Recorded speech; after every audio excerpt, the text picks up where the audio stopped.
Our next graph that we're going to look at is a pie graph. So we're going to look at a pie graph example. And in this case, we are looking at different types of candies and how many students like these different types of candies. So we've got Sour Patch Kids, Junior Mints, Milk Duds, Snickers, Twix, and Red Vines. And so we're looking at how many students like these different types of candies. So I've got my data table set up here. I've got candy type in column A. In column B, I've got the number or amount of students. And then I have the total students here at 43. When I highlight my data to make my graph, I'm not going to include the total number of students. I just want the number of students that like each of the different types of candy.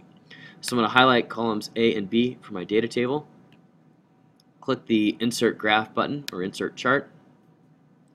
And you can see Google automatically sets up a nice pie graph for us. And so we've got Sour Patch Kids at 20, just about 8%, Junior Mints, Milk Duds, Snickers, Twix, and Red Vines.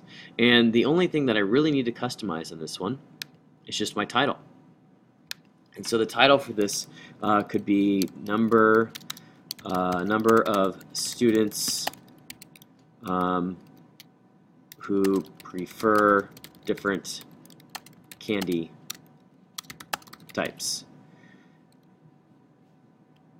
And that's really all I need to do. I always change the colors if I wanted to for these different ones, but I don't have to set up an X or a Y axis because there's not an X and Y axis.